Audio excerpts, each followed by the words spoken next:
Good afternoon. I'm so thrilled today that we have amazing women here, not only sitting next to me, but I also see lots of amazing women doers who really were able to start from scratch, face the challenges, and at the same time, inspire others. So thank you very much for the organizers to have us here to witness this and to mingle and learn from the lessons that we're going to be hearing now. The discussion with both of you ladies is very inspiring. And I would like to ask the first question. Was it an easy mission for you to reach where you are now? Please. Thank you very much, Caroline, and thank you all. Thank you for, I'm pleased and privileged to be here. I have to say I've been blessed and fortunate. It was a very interesting ride for me, and it has been a very smooth, basically. I had to work hard for it, but I've been always blessed to work in institutions that provided support for women in finance. When I started in finance, there were not a lot of women doing investment banking, because this is where I started in investment banking. But it really depends on the people you're working with, the environment that you work with, and whether you're being given the opportunity. And then it's up to you to be able to deliver and to basically take the opportunity and use it to promote yourself and to grow. So from that angle, it takes a lot of hard work and dedication. Mm-hmm. But again, you need to also be provided with the right environment and opportunity. Not all institutions are alike, and not all firms have the same process or in terms of involving women in businesses. So you have to really be with the right platform.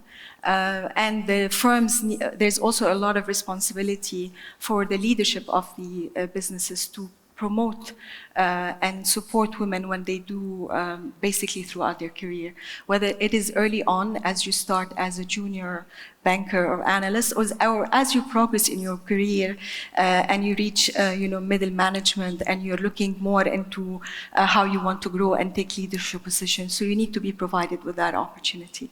Okay, was that the same case with you, Anna? So I think corporations come much later.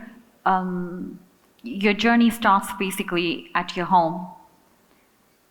I would say I was an exception to have a master's degree or a career, let alone an international career and in finance. But I also say that every woman here actually is an exception.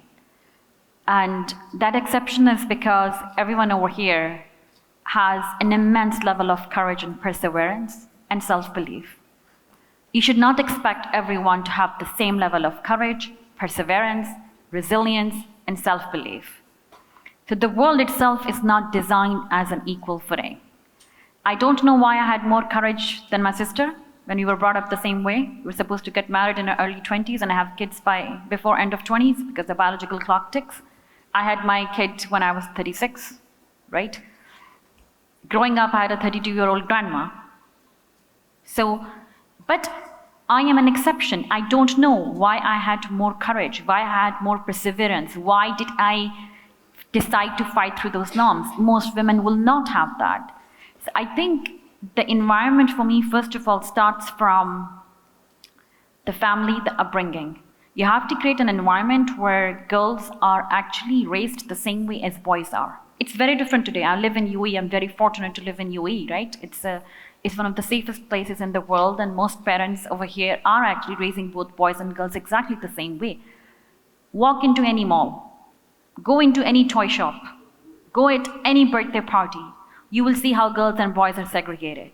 It's so much around us everywhere that only once you have it at the front of your mind, you would realize that we are actually telling little girls from the very beginning that they are limited. We need to start raising little girls as full of self-belief, confidence, conviction. And that starts by whether you have a niece, you go to school drop-off, you see the children over there, you go to play dates. I see it everywhere. So I just think no matter how happy I am with the progress, no matter how happy I am by the grace of God, what I have achieved, It's such a long way to go. I cannot expect every woman to fight through those barriers, and they should not. If a man doesn't have to, why should a woman? But the question here, is it something that we need? Is this something that we need to teach and train women to become like this? Or is it the responsibility of school? Is it the responsibility of the community or the family? Whose responsibility, you think? Rania? I think it's a combination. I agree with Amna that it starts at home. You need to be, as a growing up, girls need to believe that they can do anything that they want, that there is no kind of set bias in terms of what they can or cannot do, that they are, basically able to do the maximum potential. And I think once we eliminate these biases when you're, by raising the girls to be able to feel that they can do whatever they want to be an athlete, they can. Mm-hmm. They want to, work and become part of the national team.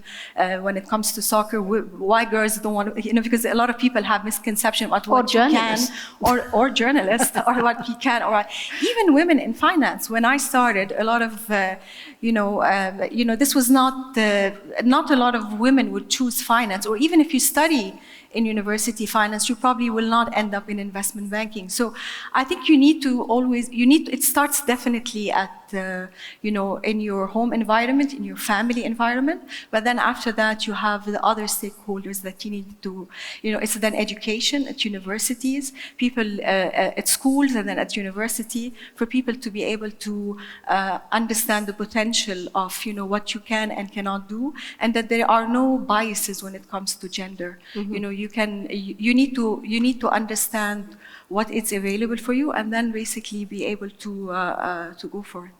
Would you like to comment on that? So Rania said it very well. I think the very important thing, and I'm so grateful that I'm living in this era. 8 years back, I would not have access to research and data that talks about how women have a disadvantage, or why actually women are not equally represented. To Dr. Eliza's comment, policy is there, government is supportive, frameworks are there by corporate, so why don't we see the action, right? But now there's a lot of content available. So my first request to everyone is educate yourself. You don't know what you don't know. That's the first thing, right? I'll give you a small example. I took my daughter for a birthday, and the organizer who was doing the activity for the kids, he segregated them with girls and boys, right? It didn't even occur to me that he's doing that. I am myself having this bias. It was normal for me, right? And it was a huge, massive play area. I'm sitting there, not noticing this at all. Seeing it's being done like that, it was normal for me. Mm-hmm. My daughter comes to me, and she's a short, petite girl. Even though she's 7-year-old, she can pass by as a 4-year-old.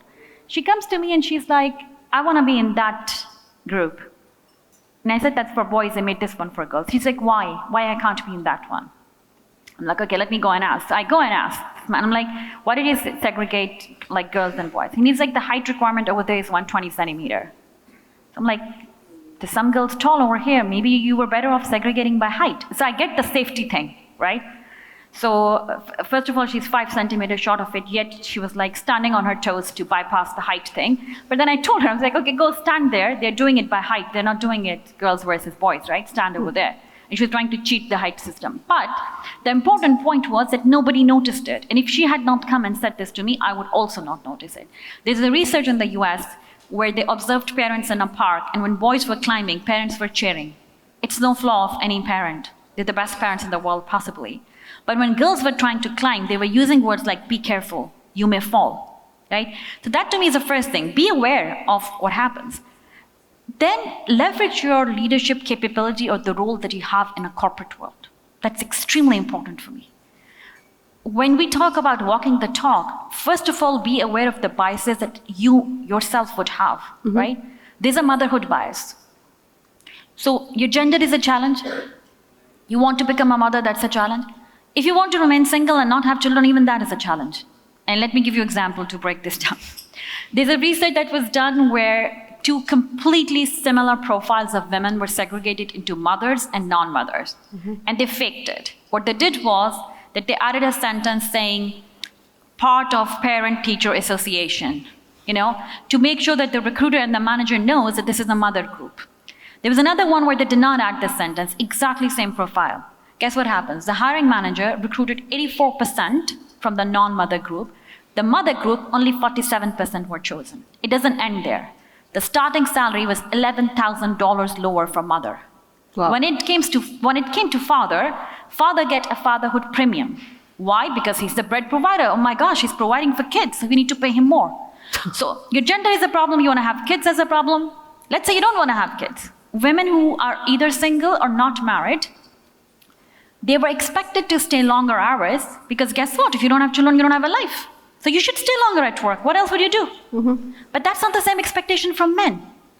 Then there's a maybe baby bias, that if you're married and you show up at an interview, it'd be like, how can you ask if you're planning to have a child? Do you ask that to a man? But are you implementing, both of you ladies, your seniors in your jobs, are you implementing these beliefs when it comes to leadership and treating also women and talents who are coming to your organizations? Let's be very frank here. Yeah. And I would like to move around. Okay. I think at Franklin Templeton, they take diversity and inclusion very seriously. I think it's a top-down approach. And it's just to make sure that it cuts through all the organization. So they do have a dedicated framework, which is set at a global level. And then it's been also localized, if I may say, by having regional councils so that each region has certain champions, which are senior leaders in their country, so that they can bring the local experience and the local know-how and the cultural nuances on what works in terms of diversity and inclusion. I think what's very important at what Amna was saying is that it's very important to recognize that diversity is an asset for the company. That it's that if you don't have diverse team, you don't have a diverse decision-making process. You're not doing a service to your company, you're not doing services to your client, and that is not sustainable going forward. And diversity, gender is one component of that diversity. But when it comes to gender in particular, this is very important.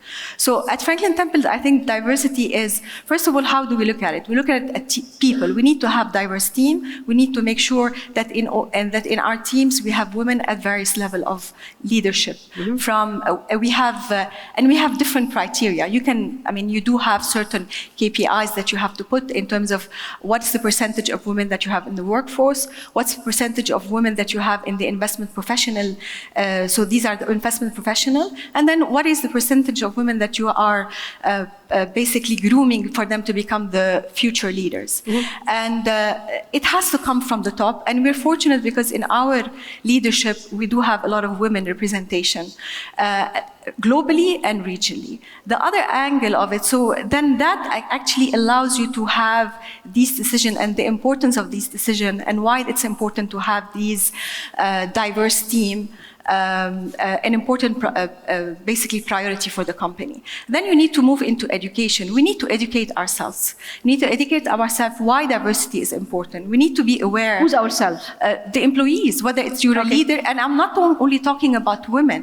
I think the education has to apply also for men that work in companies, because we all have. But are they accepting this type of education? In my opinion, they have to accept, and I think it's they have to accept because we have to have diversity in how we operate. Mm-hmm. And I'm talking about the experience of the firm I work with, where when you see that you have teams that are sitting at the table, taking important decisions, they're at leadership decisions, they're and they are involved in the decision making, and you are heard. Mm-hmm. I think you have to do two things. You need to first of all you need to ensure that men are. We need to educate across I would say, genders. Men need to be educated and women need to be educated about our potential, and men need to be educated about accepting. And if there are any biases, and I'm not saying it applies to, we all have some biases, we need to be aware of them. And so I think education also is very important, and we have this culture, and this is being implemented. And I think the second thing you need to put is practices. So you have women in the workforce. You've mentioned, working women. You have mothers and typically, you're middle management. You're about to be, promoted. You start a family. Is this going to hold me up from being able to get, important positions? I think again having, the flexible hours, accepting that basically accommodating women and allowing them to feel that if you decide to plan a family, this is not going to hold you back. This is not going to not allow you to be promoted. I think this needs to also be implemented in terms of strategy and practices. So people, practices, and then you need to work on also practices that impact men. So you have maternal leave. So what we've done in the UAE, for example, we've introduced paternal leave. So why should we assume that women only have to be the carer, in a family. But if you start encouraging your men employees that, you just had a baby, you need to take paternal leave, because if your wife it's a shared responsibility. It's a shared responsibility. Yes. So you have to start from your own environment, your own instance. So if we do it at our level for our, male colleagues, and if this is now becomes a shared responsibility, you're also changing mindset. So changing mindset, it's important. And I think, lastly, I would say there are external, basically, practices that you have to do and commitment that you need to do in order to promote diversity and inclusion. And we were talking about that earlier. Yeah. We've introduced a few initiatives, and I'll just quickly maybe mention with one thing that Franklin Templeton introduced earlier this year in Saudi Arabia, which is Head Start, which is a partnership with Princess Noura University in Riyadh, in Saudi Arabia, and Princess Noura University is one of the largest women-only university in the world. So we wanted to try to start spreading also supporting women in Saudi to be exposed to finance, and in particular asset management.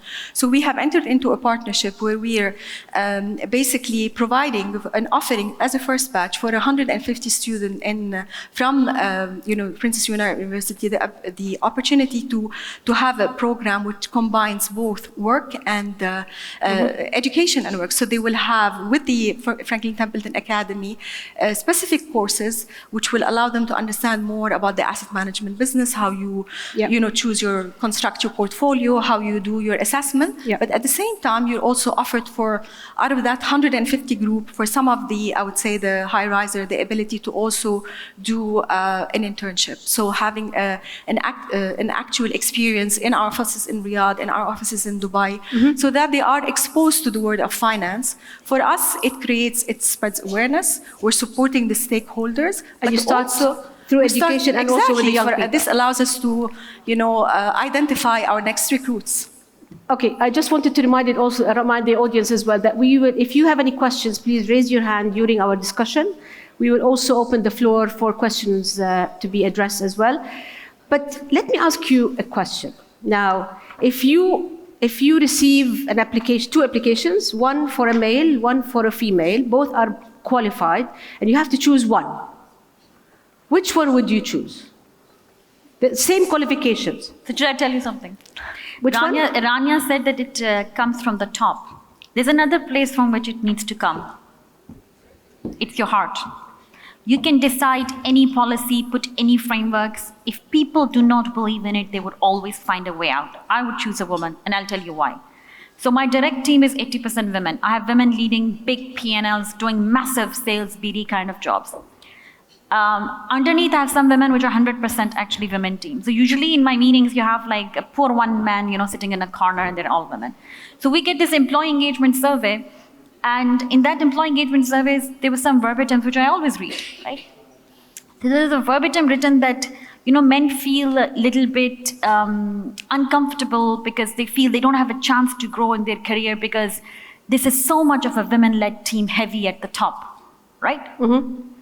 That's the concept, you mean? No, some employees had written as a feedback to me as a leader, that I'm running these massive teams and they're so much heavy with women at the top that they feel they don't have a chance to go to the top. But you still choose a woman. You're going to choose a woman. Let me tell you the story quickly. So this is not recorded, right? I'm sorry? It's not recorded, right? It is recorded. I still need a job. Yeah, okay, good.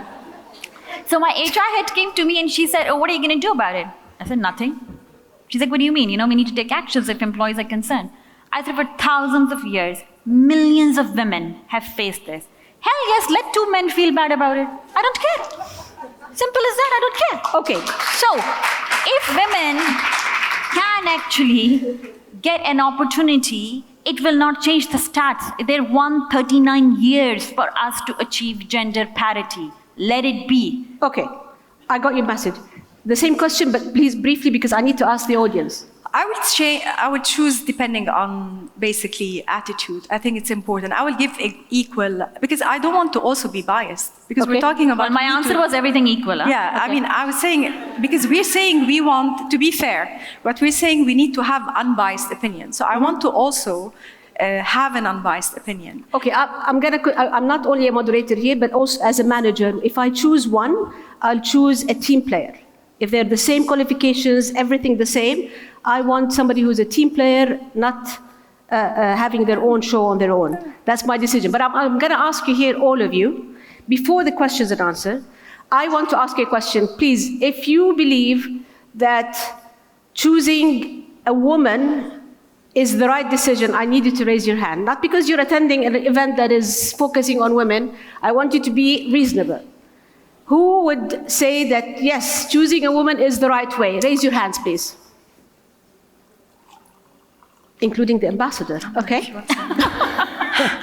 All right, then can I see also hands who says that the man is supposed to be the one? Of course. Okay, I'll come. Can we get a microphone here, please, to the gentleman here? If you don't have a microphone, I'll get you one. No, I think they.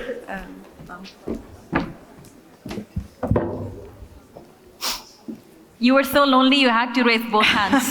No, but it's so the majority of the people who didn't say it, so they are like what? They don't have any decisions, or what exactly you're doing? I'm sorry. Thank you very much. Okay, sir. Please go ahead. Me and my wife, her money is her money, and my money is her money. Well, okay. Maybe a lot of people would like to introduce you to their partners then. Thank you, sir. Thank you very much. Okay, anybody would like to comment on this before I go back to the questions? Okay, go ahead, please.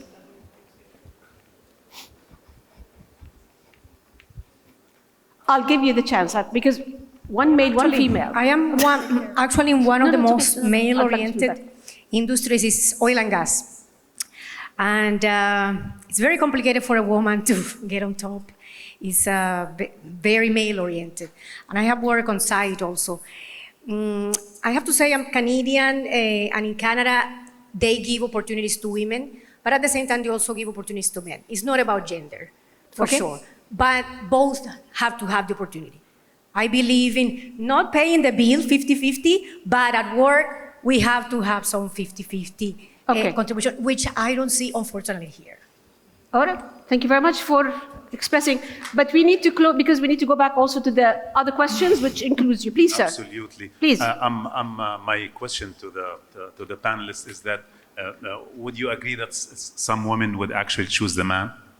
I mean, I've worked with colleagues at a Fortune 500 company back in the States, and more so than not, when they had the chance between choosing a man candidate or a woman candidate, they actually would choose the man. Thank you. Actually, some people would consider you biased if you choose a woman, unfortunately. I worked at BCG for many years, and in industries like consulting and investment banking, this is a very common problem, especially at senior levels. One of the things that we found is how uneven the recruiting slate is. And so I think what's really, really important is to push really hard to balance the slate. You have to get in the man and the woman at least equally into the round. Then you choose based on merit. But very often, you'll find that for some of these top roles, it's only 2 or 3 or 4 or 5 men applying at all. Thank you very much. 30 seconds. I think it depends also on the age of the woman. I do think that a lot of hirers consider whether the woman will get pregnant or No, not. my suggestion was both are equal, with Well, all the it's qualifications, equal age in and terms of everything. qualifications and age, but Well, the man age, cannot get pregnant. Women and she are can. always 25 and holding. And Thank you. until they take parental leave, men, we will not get to equal to parity. I Thank think. you. Thank you very much.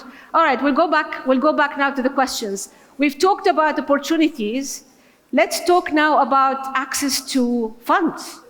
We heard a lot about challenges that the women are facing when it comes to funds. What do you think of that? Is there a bias when it comes to funds?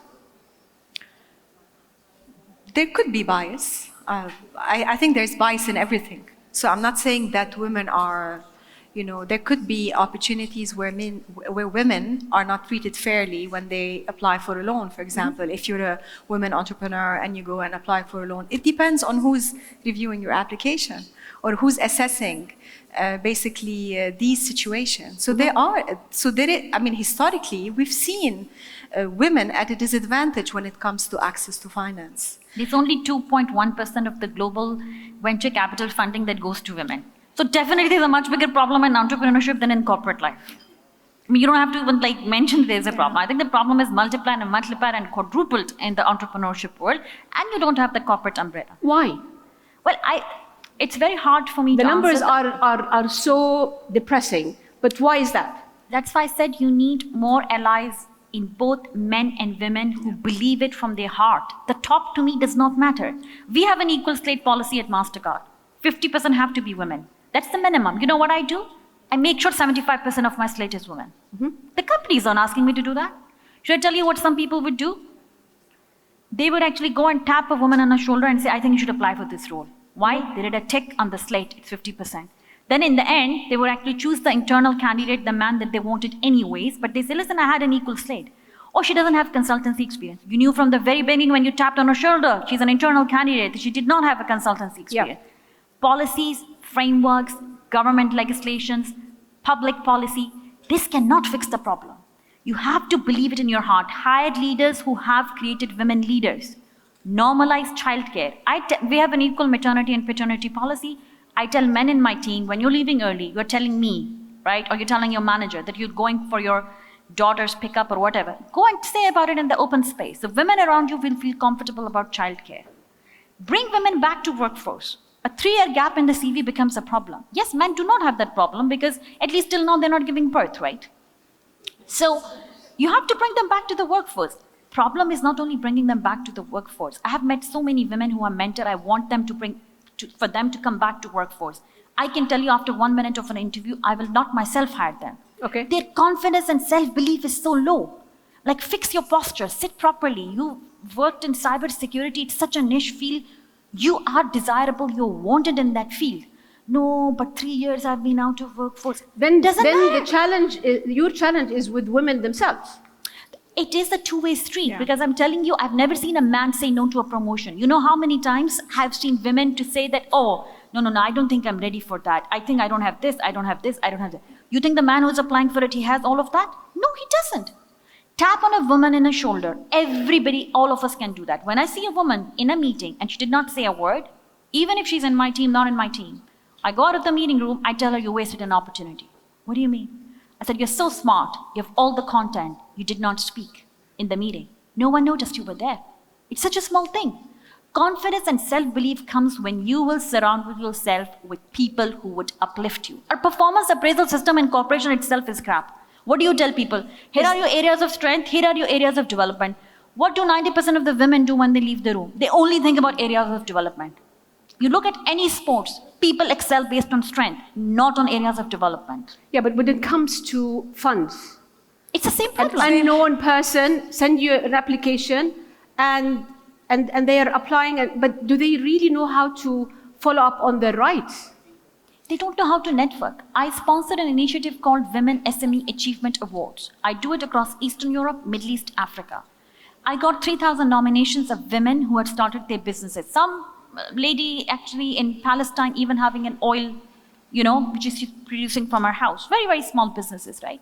Some got funding, some had no funding. By the way, Marcella was one of my winners of SME Awards 4 years back, House of Pops.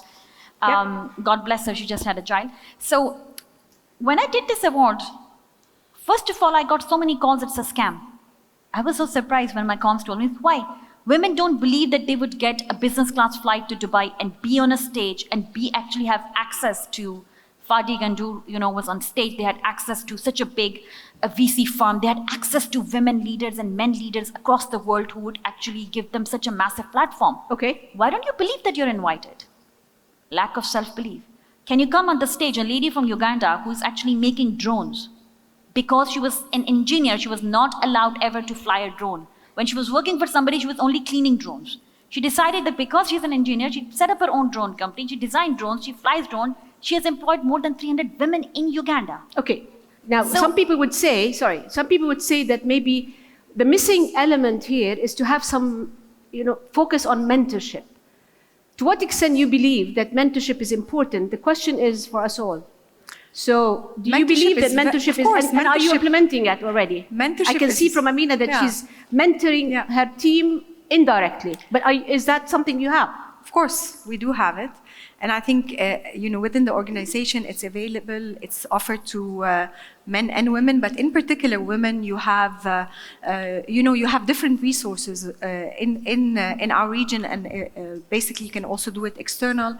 And I think what's important is to also showcase for women that, to address Amna's point, is that for women to feel confident that they can do it, that they can achieve their potential, that they can deliver on their aspiration and meet their objective, they need to see and look at other basically aspiring women that had, and role models that have achieved and that have succeeded. So you need, each of us we're different stakeholders, people in the private sector and the public sector, we all have a role to promote and to make this more visible so that people, basically young girls or young, women as they're starting their career are basically able to see these role models. And also, so one thing is visibility, but also you need to make it available because a lot of them may not have access to mentorship. So you need to have these programs where it allows women to be able to take an opinion on, is my file, is my application for a loan successful, complete, how to present also, how you go and you present or you pitch. I mean, you're going to see later on a number of, on the second panel, a lot of women that have started business. So they've had also their experiences as, women in tech on how they've basically went and they pitched the investors whether they have faced the bias. So I think you need to do a combination of mentorship to your employees. Again, I say men and women, but you need to definitely raise the visibility of women that have succeeded, that have aspired. It can be in finance or in other sectors. Of course. Okay, I'm going to add last two politically incorrect things. After that, I will say everything that makes sense. So, first, I was not alluding to mentorship. With all due respect, I agree with everything that Rania has said. Okay. Uplift women through actions. I'm not mentoring this woman who left the meeting and I told her you didn't say anything. Probably I won't even see her again till 3 months. It's a small action that matters. Okay. We had an Emirati day at MasterCard. They put me on stage because I'm the only senior most woman. Yes? Along with few other Emiratis who were external, right? There's one Emirati in my team. She's, I think, maybe 5 grades junior than me. Amazing, incredibly talented woman. I told her just before going on stage that, Jawahir, I'm going to share your story because I hired her into our graduate program for Emiratis, and then you will be on stage instead of me talking. And she's like, what are you talking about? Look at the other two women. One is like, she's the first aeronautical engineer of UAE, Dr. Ain Swad. Look at the other woman. Like, I can't. I said, no, you'll do really well. Trust me. When I hear you speak so well. I came on the stage. In 2 minutes, I gave the story how Jawahir was hired. I gave her the stage. It's a small action. I'm not mentoring her. I gave her my seat on the stage. That day, she held the mic the first time. After that, I asked her, how did you feel? She's like, I hate you for the rest of my life for doing this to me. And I'm like... It's a tricky action from your end as well. It is. I had faith in her more than the faith that she had in her. Yeah. And guess what? Yeah, she but said, it takes two to tango, right, Amna? It was my judgment call. Yeah. I'm telling you, small actions where you can uplift women matter much more than... Sorry, mentorship is like, to me, a very, very kind of overused word. And I'll give you another small example. No, okay, can I stop you because we are running out of time? I'm sorry. I would like to ask you, please, are you really believe it? Do you believe in mentorship? And anybody really got the mentorship and they can tell the difference?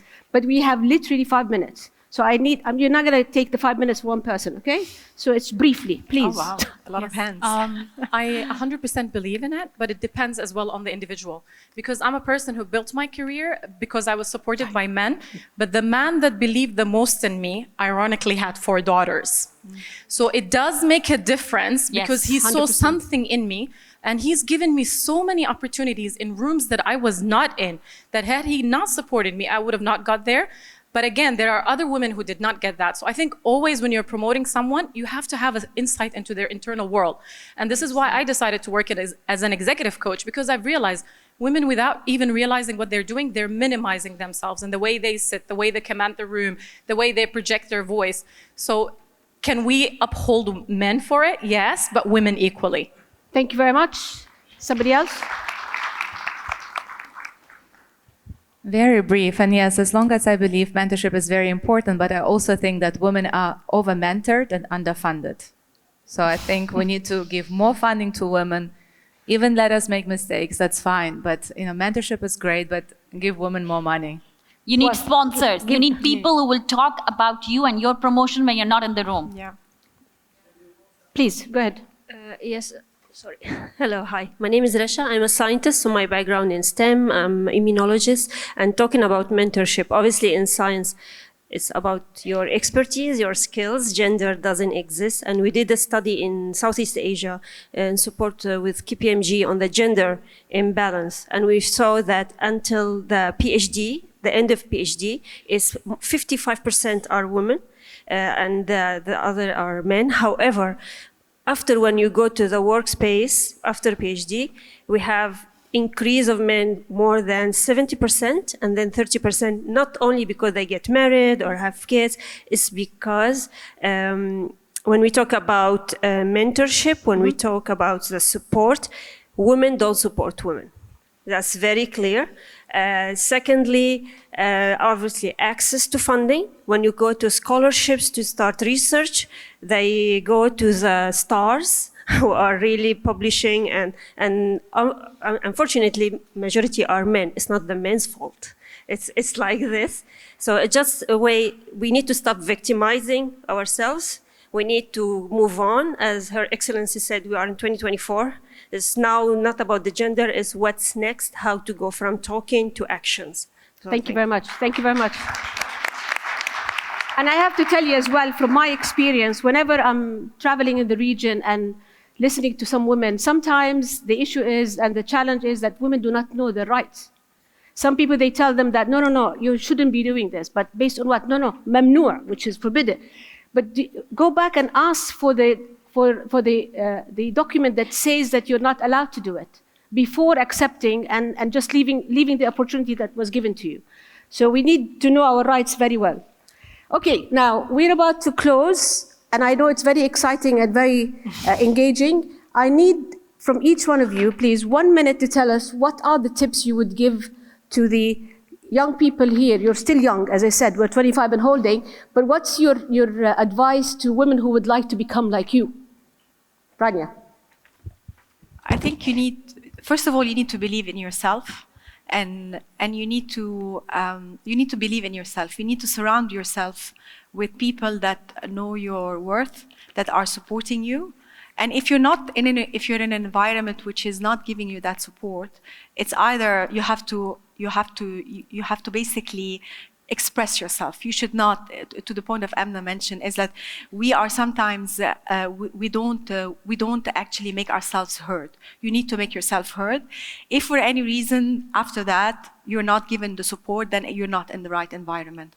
So it's very important that you basically surround yourself with people that will provide you the opportunity to shine and to grow and to work hard. And then it's really up to you. Yep. You have to even in bad situation, it's really up to you how you basically take a bad situation and you turn it into, so with every challenge, I see an opportunity. Absolutely. Thank you very much, Rania. Amna, what's your tip? I would say leverage the biomed advancements. Freeze your eggs. there's no need to have kids in the 20s. It's your choice at the end of the day. The support that you will get when you're middle to senior management is very different than you get when you're early on in your career. When I had my kids, I was already part of executive management. I have a chief of staff. I have an executive assistant. I need to go to the nursery. Nobody will get to know. She changes the calendar for me. She drops a meeting. She adds something later. She knows my kid's bedtime. So it's a completely different support system that I can have versus I would have had if I was in my 20s. You have that choice available. I did not have that available, but by the grace of God, anyways, I had it late in my life. But be aware of the choices that the world and the technology is giving it to you, and then exercise it. Thank you very, very much to everybody, including my panelists. Thank you.